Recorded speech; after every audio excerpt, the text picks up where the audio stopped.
Kalau fiktif, aku nggak tahu. Jujur aku nggak tahu. Tapi beberapa orang-orang yang dari Jawa Tengah yang dari Semarang pada bilang, oh itu cerita udah dari zaman dulu di daerahku gitu-gitu. Berarti memang ceritanya tuh kalau di Semarang, orang-orang Semarang udah pada tahu ya Kak? I think sebagian besar iya.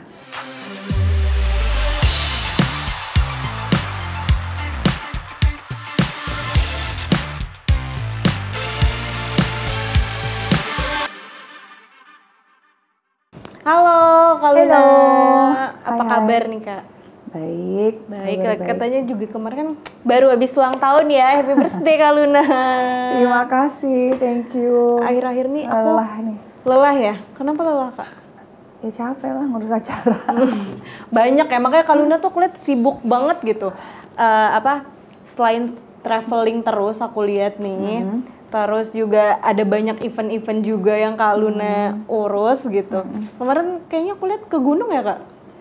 Iya udah 3 minggu yang lalu ya. 3 minggu yang lalu ya. Emang lagi senang-senangnya naik gunung apa lagi pengen aja sih Kak? Emang kalau lagi naik gunung tuh kayak lagi seneng-senengnya gitu ya? Biasanya kan gitu. Boleh dong, sesekali adventures gitu. Enggak sih, kalau naik gunung sih kan lebih kayak ngerasa harus waktunya yang dicari. Kalau naik gunungnya sih it's not my first time. Aku nggak tahu kenapa dipertanyakan pertanyaan ini, mungkin baru diekspos kali. Kalau dulu udah naik gunung tapi mungkin nggak ada yang notice aja kali ya. Jadi sekarang di notice ya? Jadi kayak ditanya lagi sedang-sedangnya. Enggak sih, emang harus cari waktu gitu. Karena kalau nggak dicari waktu nggak naik-naik. Iya benar. Gimana sih Kak Luna juga kemarin aku lihat ada TBL, tenis bareng Luna juga gitu. Terus hobi traveling juga. Terus Kak Luna ini business woman juga. Gimana sih Kak bagi waktunya tuh? Ya, thanks to Google Calendar. Bener juga sih. Dan waktu ada 12 jam. Average lah kita punya waktu 12 sampai 14 jam sehari untuk melakukan semua kegiatan. Jadi kayak diatur aja pagi olahraga, siang diatur apa yang menjadi skala prioritasnya aja gitu. Oke, yang ini harus diduluin, ini mungkin kita atur waktu yang agak kosong, ya kita masukin jadwal. Jadi kalau ada jadwal udah di Google Calendar, nggak bisa otak-atik tuh, tinggal dibagi-bagi aja. Berarti kalau Luna ngebagi waktunya tuh jadwal-jadwalnya di Google Calendar ya Kak? Iya, emang ada yang nggak ada di Google Calendar? Mungkin ada yang nggak mungkin. Masa? Biasanya mungkin, apa? Biasanya apa mungkin yang lain apa? Di masih notes zaman ya? dulu notes ya? Di notes, masih di notes ya? Aku dulu sempet di notes sih, aku punya notes buku. Tuh aku tulisin apa yang aku mesti bayar per bulan, apa yang aku mesti beli gitu. Terus tanggal-tanggalnya tuh kan ada tanggal tuh, baru tuh aku tulis jam segini. Zaman dulu, tapi sekarang udah enggak. Sekarang udah enggak ya? Masih ada yang pakai notes ya? Masih hebat sih. Ya. Seru banget. Sekalian journaling ya. Iya benar. Terus Kak Luna sendiri yang paling prioritas sekarang tuh apa sih Kak? Di antara semua kesibukan Kak Luna? Kamu nanya sekarang? Promo? Benar ya kan? Makanya aku datang sini. Kan skala prioritas kan? Promo ya. Kalau ngomongin promo tuh kan lagi promo apa sih Kak Luna? Lagi promo film terbaru. Maaf lagi nggak pakai kaosnya. Tapi hati saya dan kepala saya tulisannya Sumala. Terus kan setahun lalu juga Kak Luna promosi film horor ya. Kak Luna ini sebenarnya ada ketertarikan sendiri kah sama dunia mistis atau kayak genre-genre horor sendiri gitu Kak? Kalau ketertarikan nggak tertarik sama dunia mistis. Iya sih. Serem juga ya Kak. Serem juga. Karakter-karakter yang dimainkan aja yang tertarik dengan dunia mistis gitu. Dan apa ya? Kalau ditanya suka nggak sama genre horor, aku suka banget. Memang nonton. Suka banget juga ya. Aku suka nonton. Aku suka semua film lah. Genre apapun itulah. Tapi memang menurut aku horor itu adalah salah satu genre yang menurut aku paling susah untuk dibuat. Dan ya semua sebagai karakter dan sebagai seorang pemain gitu ya pasti susah ya, setiap karakter nggak ada yang gampang. Tapi kalau untuk filmmaker I think horror is quite challenging gitu loh. Iya sih. Menurut aku ya. Dan aku tuh kan orangnya suka nonton film horor, jadi sangat apa ya, sangat precise dengan film hororku gitu. Kayak kalau aku nonton di bioskop, aku benar-benar kayak, oh ini ceritanya bagus, oh ini kayak agak repeating formula yang sama ya, gitu-gitu. Jadi aku ngerasa film horor tuh susah untuk dibuat. Iya. Apalagi film horor di Indonesia banyak ya. Banyak banget banyak sekarang. Banget. Jadi harus punya sesuatu yang kalau aku bilang berbeda banget, rata-rata film horor sama. Rata-rata. Garis besar ceritanya. Pasti ada satu misteri, ada satu kejadian. Tapi kan yang menjadi pembedaannya adalah detail-detail ceritanya, latar belakangnya, karakternya. Itu yang membuat story itu berjalan karena karakter yang dimainkan berbeda-beda. Jadi wataknya manusia yang dimainkan tuh juga beda-beda. Itu yang membuat cerita itu jadi unik dan menarik. Karena pada dasarnya manusia itu nggak ada yang sama kan. Walaupun ceritanya mirip-mirip. Sama kayak di horor tuh rata-rata ceritanya mirip-miripnya tentang perjalanan seorang karakter manusia menemukan sesuatu cerita yang mistis, yang menakutkan gitu. Iya sih. Terus ini kan filmnya yang terbaru sekarang ini Sumala ya Kak. Sumala sendiri kan sebenarnya itu nama anak Kaluna kan, Sumala dan sama Kemala kan. Kumala. Nah, ada arti sendiri nggak sih kenapa judulnya Sumala? Apa emang karena dari karakternya? Karena memang dari thread-nya ya. Dari thread-nya itu memang judulnya Sumala. Jadi aku kurang tahu untuk si penulis ini atau yang menceritakan di thread ini kenapa title-nya dinamakan Sumala. Jadi kita ambil dari title yang ada di thread sih. Oh, jadi memang ngambilnya dari title yang ada di thread ya, bukan karena ada sesuatu. Karena kan juga kan anaknya Sumala sama Kumala, tapi ya judulnya Sumala memang dari awal di thread di Twitter di X itu. I think so, ya. Yeah. Judulnya sama sih kalau nggak salah. Karena aku juga nggak baca threadnya ya. Oh, Kaluna justru nggak baca. Aku cuma baca kayak pengantar atasnya dikit gitu, terus aku pikir enggak, udahlah. Aku memerankan karakter yang ada di skrip aja sih, gitu. Jadi aku yang baca di situ dan kita cuma menghidupkan tokoh karakter Sulastri yang memang udah diciptakan di dalam skrip itu, gitu. Oke.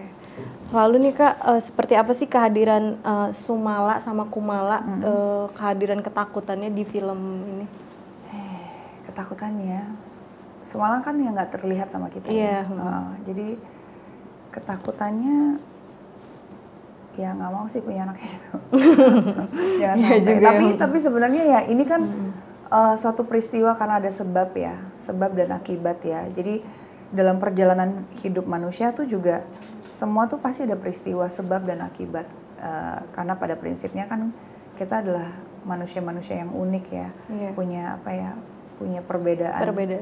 Yang membuat kita tuh jadi begitu kaya dan luas sebagai seorang individu dan karakter gitu. Jadi memang apa yang dilakukan kepada Sumala itu yang menyebabkan tragedi itu terjadi gitu loh. Jadi makanya memang aku rasa di setiap manusia, di setiap cerita pasti akan ada sesuatu yang menyebabkan manusia melakukan tindakan A, B, C, D ini gitu. Kan ini dari thread X juga ya Kak, itu tuh real atau emang fiktif sih ceritanya? Setahu aku dia menceritakan kejadian yang ada di Semarang itu ya. Kalau fiktif aku nggak tahu, jujur aku nggak tahu. Tapi beberapa orang-orang yang dari Jawa Tengah yang dari Semarang pada bilang, oh itu cerita udah dari zaman dulu di daerahku gitu-gitu. Berarti memang ceritanya tuh kalau di Semarang, orang-orang Semarang udah pada tahu ya Kak? I think sebagian besar iya, harusnya iya sih. Terus film Sumala ini syutingnya di daerah Semarang juga atau enggak Kak? Kita ada di Jakarta, tapi daerah Puncak sama Semarang juga ada. Di Semarang juga ada. Kalau boleh diceritain dikit nih Kaluna, karakter Kaluna di film Sumala ini kayak gimana sih? Kan aku udah lihat juga tuh trailernya gitu. Kayak Sulastri ya. Dia sebenarnya manusia yang seorang perempuan aristokrat di zamannya ya. Dia ya Jawa Belanda gitu.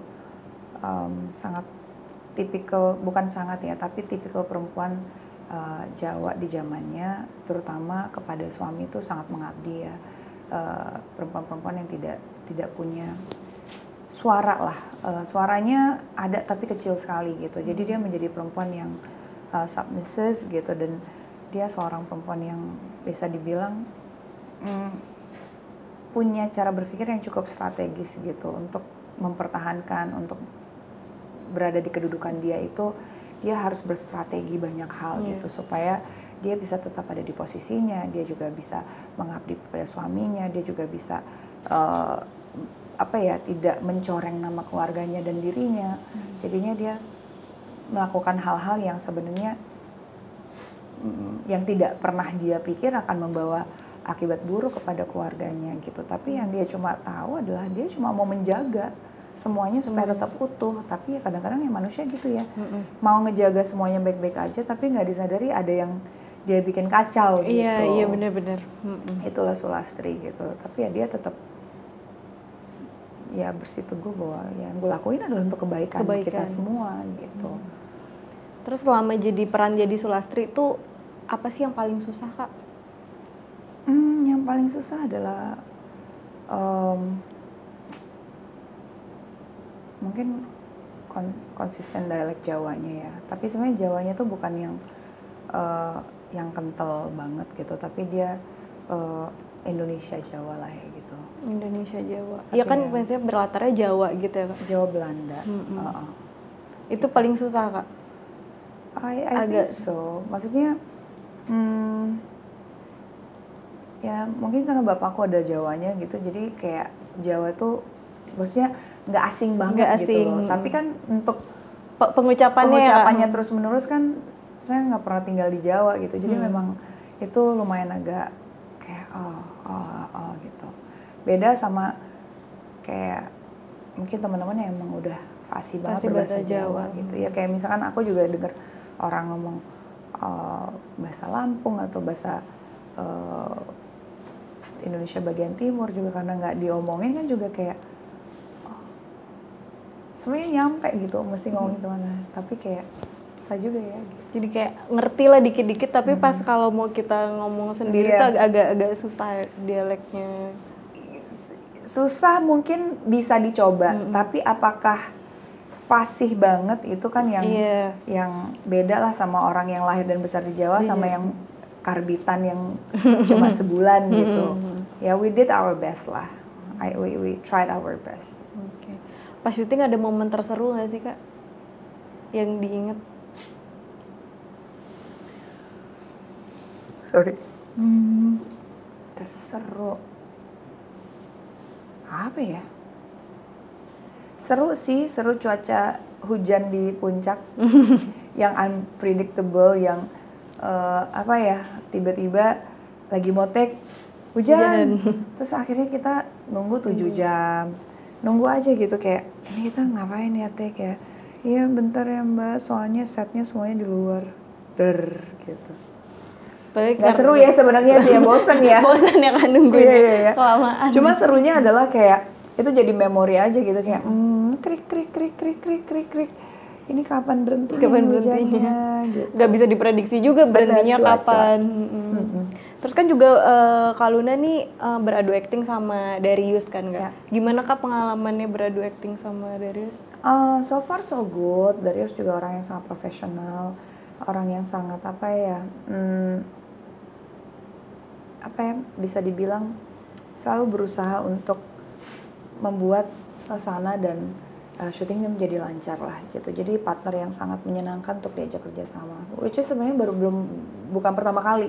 Aku udah video klip Darius pertama kali dia ada di entertainment industry gitu.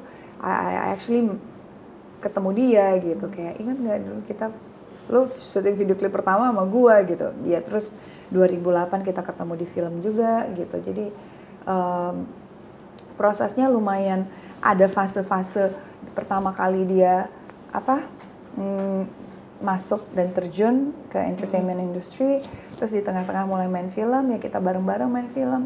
Sempat agak lama juga kita nggak ketemu, 2008 ketemu lagi di 2017, kita sempat produce film bareng-bareng tapi nggak pernah keluar filmnya. Akhirnya nggak ketemu, terus kita mulai ketemu lagi di Sumala dan ada series lagi satu. Jadi agak lumayan tuh fase-fasenya, ada jeda-jeda gitu. Berarti kayak ya ibaratnya kerja sama Kak Darius ya teman lama aja ya Kak. Teman lama jadi kayak mungkin ngebangun chemistry-nya apa gampang banget ya. Ya karena udah temen jadi udah kayak iya jadi ngebangunnya tuh enak karena udah kenal ya. Jadi aku udah nggak ada rasa canggung gitu yang bingung kalau baru kenal. Kayak harus ini dia tersinggung nggak ya kalau gue ngomong gini. Gue kan orangnya ceplas-ceplos ya, kayak kadang-kadang suka ngomong tuh nggak mikir gitu, itu downside-nya gue gitu, kayak aku tuh kayak apa yang aku pikirin, ya suka aku omongin aja gitu, kadang-kadang aku nggak mikir bahwa ini orang bakal tersinggung ya, I'm just being honest aja gitu, karena memang nggak ada filter. Cuma kalau sama dia kan enak gitu, gue tahu maksudnya, aku tahu dia orangnya nggak akan tersinggungan atau gimana. Cuma kalau yang baru kan harus masuk dulu, kenalan dulu, harus ngobrol dulu yang banyak, spend time. Jadi kita tahu bahwa oh dia tipikalnya begini gitu. Oke. Karena nanti Kak Darius juga bakal kesini visit dan ngomongin film Sumala. Nanti kita juga lebih banyak tanya ke Kak Darius juga. Ini terakhir pertanyaan buat Kak Luna. Kasih satu alasan Kak, kenapa harus nonton Sumala? Kenapa? Nggak ada alasan sih. Karena gini sih, kalau aku tuh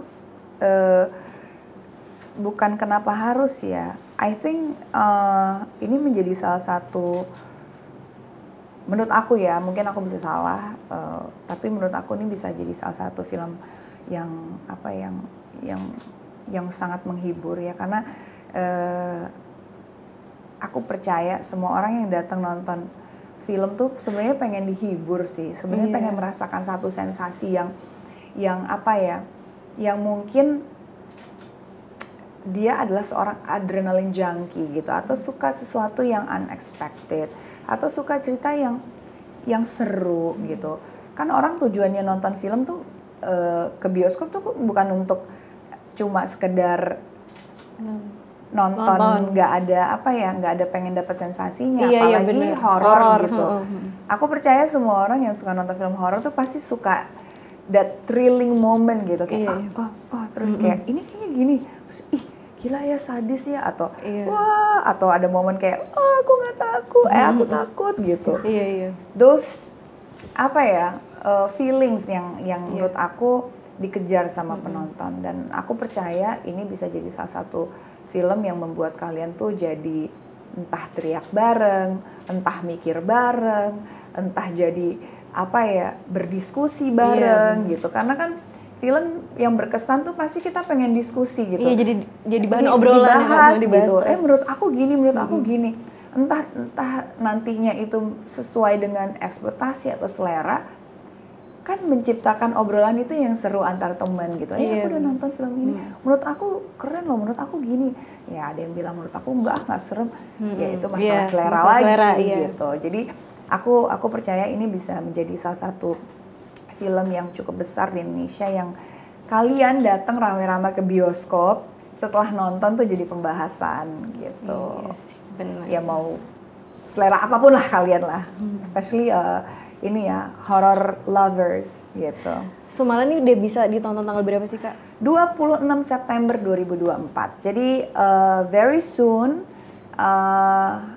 Aku harap kalian nggak nontonnya di layar kecil dan ngebajak-bajak ya, karena kasihan teman-teman kru udah kerja keras, teman-teman penulis, teman-teman sutradara, ampe PU yang begadang nyiapin kita kopi dan teh untuk pagi-pagi itu kasihan loh guys. Jadi ya kita pengen kalau film ini diapresiasi oleh penonton Indonesia di bioskop tanggal 26